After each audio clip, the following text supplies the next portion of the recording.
Hello, everybody. Welcome back to the Intuitive Life Coach. This is your host, Angie, and I am coming back today trying some new things. As you probably saw on my last video, I am attempting to move to this type of video to be able to show my face as I speak about some of these intuitive messages that I receive in my spirit.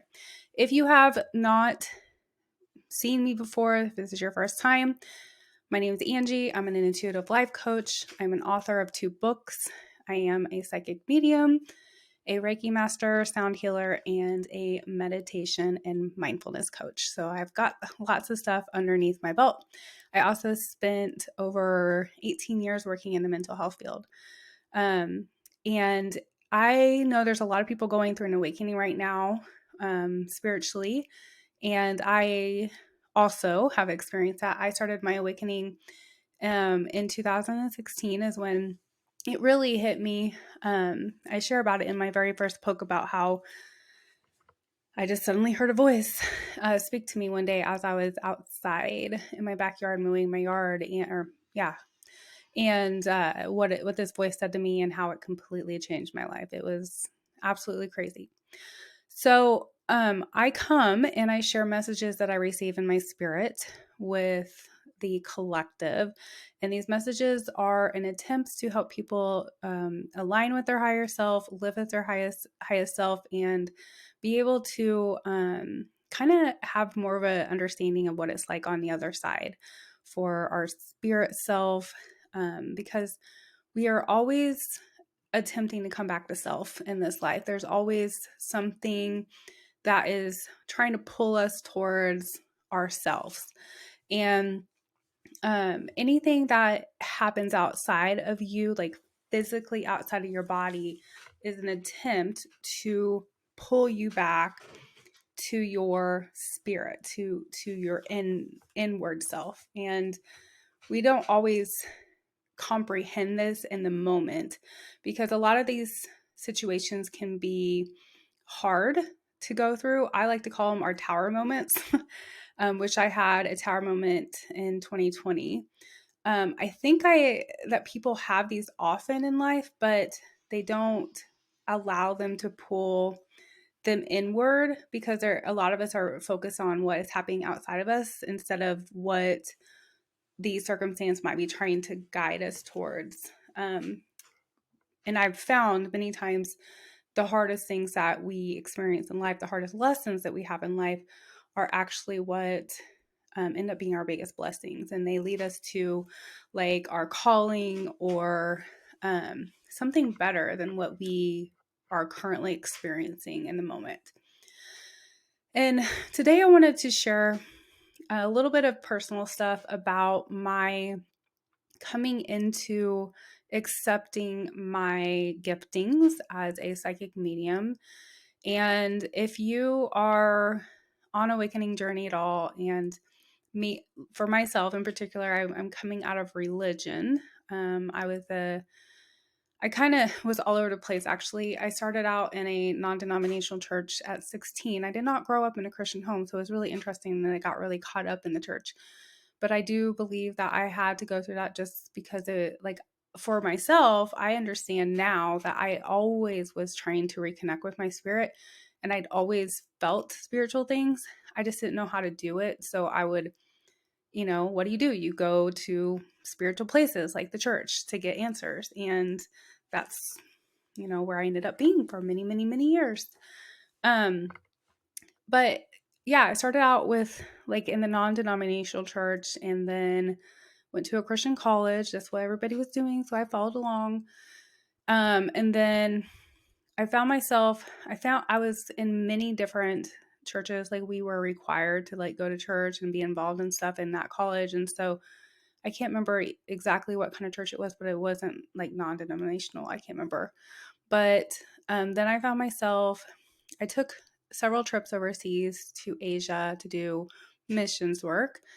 And in the middle of that, I would say probably around age 22, 23, I started to experience even more radical things than I had prior, and I ended up getting involved in a I would say like evangelical Pentecostal church. Like they were very um oh goodness, like the things that you would think of in that kind of a setting, like laying on hands, dancing, waving flags, like all that stuff was in this church.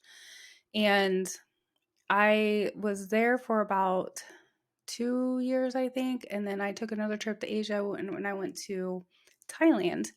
And I was Thailand um, for 3 months. So I spent in Asia total, I was there about 7 months altogether um, at different times. So like 3 months and then 3 months and then so many weeks. And then so I was able to experience quite a bit of things in my life because I was in the church, which I'm really thankful for because it had kind of opened my eyes to different things outside of what I might experience here where I live. And so what what's interesting about this journey and what I've been thinking about is the experiences I had growing up where I was very connected with the spirit world. I was just kind of always a strange little girl, and um, I kind of felt crazy, and I can't remember a lot of my childhood because I did have quite a bit of trauma, and so I spent a lot of my time disassociated from my life. But the things that I do remember, I remember being very connected to something outside of myself, like spiritually, like having lots of questions about spirituality, having lots of questions about God, like wondering about this being that was called God and things. And one memory in particular I do have, I'm not sure how old I was, I'm guessing around 11 or 12, maybe 13. I had received a necklace with a cross on it, and I wore that thing religiously. Like that thing was on me all the time. And I remember one day it broke. The cross broke off of the necklace. And I felt this shame come over me, like I had done something really bad and I was going to get in trouble.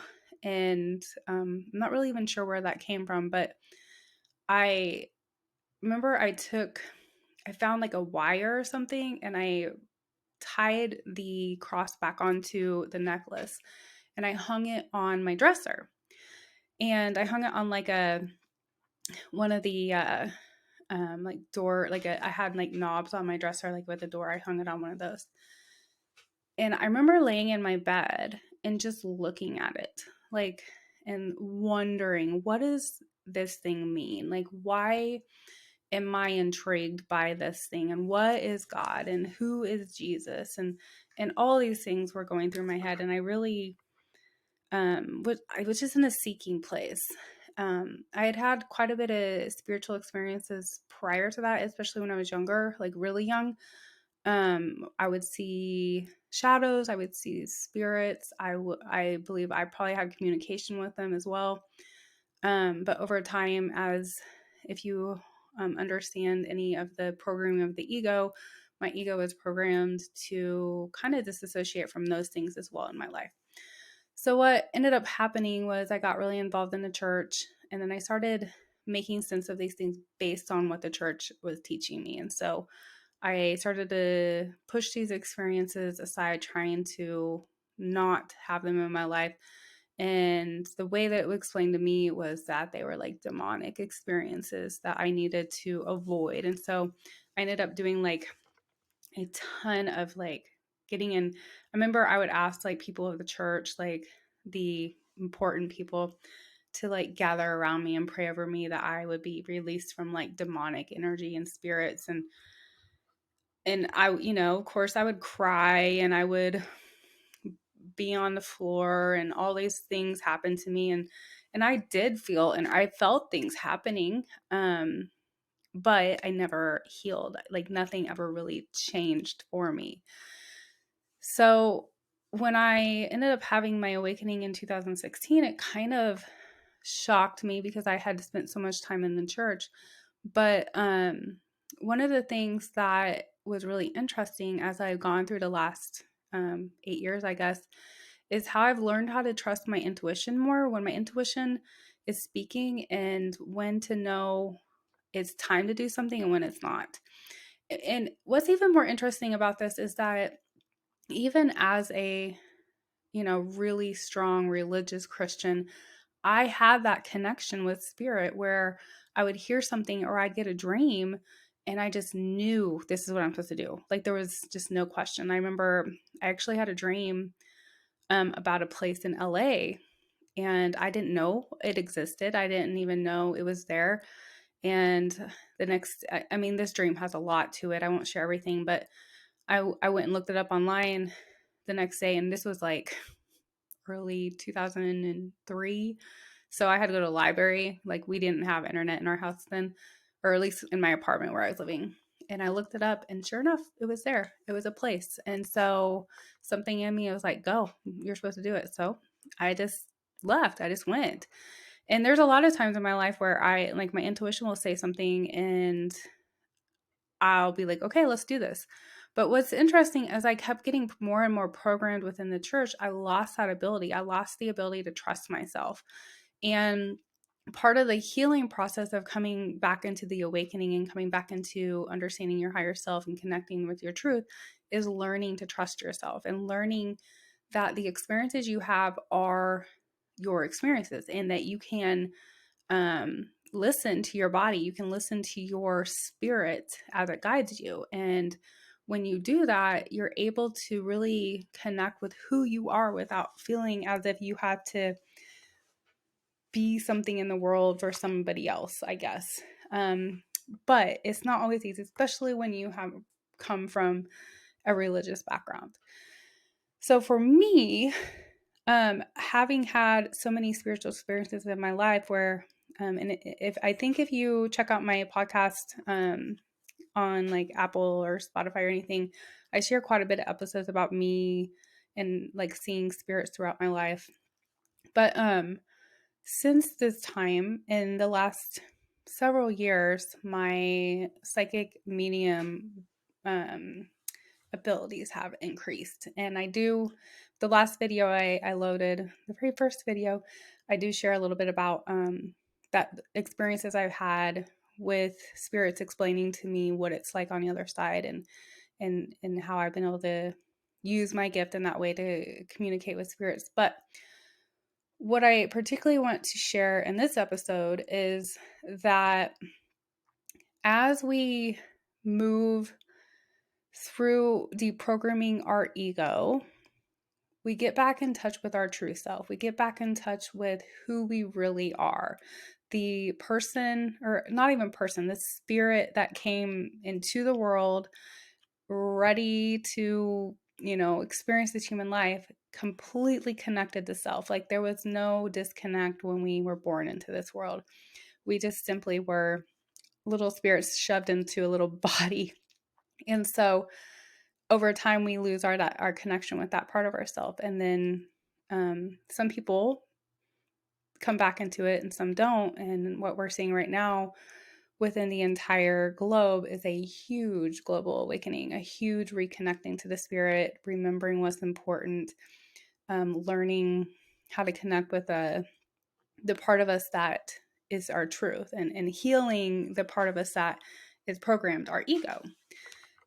So as this happens, what if something I'm noticing that happens quite a bit within this new awakening is that people, because it can be hard to truly understand what is truth. I mean, unless you're really in tune with your intuition, it can be easy just to follow along with what other people are telling you or teaching you, because we're just trying to seek things out. And there's nothing wrong with that. There's absolutely nothing wrong with having a teacher. I do life coaching. I do spiritual mentoring. I help people to learn how to navigate through this, but I still teach people, trust yourself. I can tell you things all day long, but they're my truth and they're what I've come into understanding within my own intuition. And if you are disconnected from your intuition, then you're going to, anything that comes at you, you're going to believe, and you're going to want it to be, or not want, just like, it can get pretty confusing if you're not really connected with self. And so there's a lot of people turning to like tarot and saying they're mediums and psychics and like all these things. And it's not a bad thing, but I really hope that people are not just jumping into something because they think it's cool, or it's like, if I'm spiritual, this is what I should do with my life, kind of a thing. So we have to be really careful with that, and know that we all have a gift, but we have to know what our gift is to use it properly instead of just trying to mimic somebody else's gift, if that makes sense. So for myself, coming into my connection with spirits as a psychic medium, I'm learning that the part of the awakening process is healing your ego, which I will say, grab my second book here, Composting the Ego. I highly encourage this. Sorry, my dog always starts barking whenever I talk about spirits.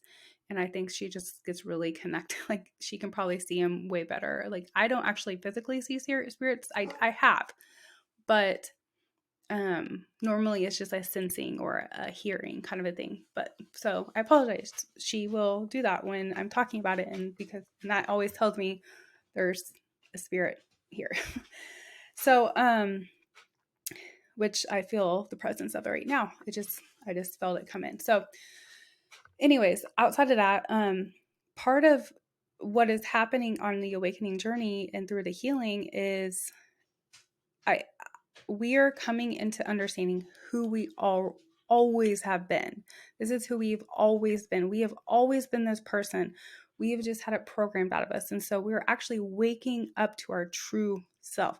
We're waking up to our true abilities, our true manifesting capabilities, our true giftings, our true purpose in this life. And when we trust our intuition, we can be led in those things. We can be actually in a place where we can allow our spirit to guide us on this journey of reconnecting with our true self. And energetically, we are all connected. We are all actually one energy.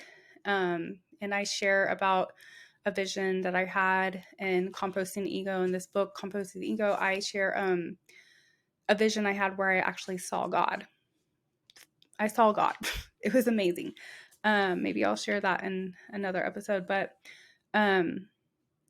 we are all energetically connected, but we all have a different purpose, I guess. It's all the same purpose, but it's going to come out in a different way. We all have a different part. The way I like to envision this is, if you were to have like a web, like a spider web, it's all one web, but there's little parts of the web, and they're all going to have their own, like where they connect. This is where I am, and this is where you are, and this is where you are, and this is where you are. And they're all like combined, and they all have one purpose, but they're all functioning at a different place, and they all have a different part they play in the energetic field of everything, basically. So why I am sharing this is because I want to encourage people to always remember to come back to self. It's okay to like want to learn spiritual gifts and learn how to use different things like tarot and oracle. And I think everybody's a medium. I really do. I think everybody has psychic abilities, but make sure that you are allowing yourself to build these things and connect with your higher self as you share them with the world, because it can feel really, I don't know, like we can get off a little bit if we're not connected with our true self. And I just want everybody, like, this is an important time things are really shifting on earth, and they're going to begin shifting a lot faster as we move forward. So having that time where you're connected with yourself is so, so important. And the way you do that is spending time with yourself and deconstructing your mind and rebuilding your mind and unlearning things and learning new things. Like, don't be afraid to take time out to do that for yourself in this process. And as you do, you will begin to learn who you really are. It's not becoming somebody new. It's not developing into a new thing. These are gifts you've had stored inside you in your spirit for eternity, and you're just now learning what they are if you're in this awakening. So keep doing, keep remembering to meditate every day, connect with your higher self. Grab my book, Composting Ego. If you are going through a deconstruction, get my first book, Leaf Lessons. I talk about deconstruction and trauma in that one, in my personal journey of healing and how to heal. A lot of people ask, like, well, how do I do that? How do I release trauma from my body? Well, I tell you in that book. So, anyways, if you were looking for a spiritual life coach, if you're looking for a mentor, you're looking for someone to help you connect with your gifts in any way, you are welcome to reach out to me. My website is www.leaflessons.org. I would be happy to connect with you. I always offer a first call free, and then, I'm happy to give you information in that call even. But if you want to do any of the work where you learn how to reconnect with your higher self and your intuition, I'd be happy to work with you on that too. So reach out if you would like the support. And until then, I'm going to wish you all the best day, night, evening, whatever time it is for you.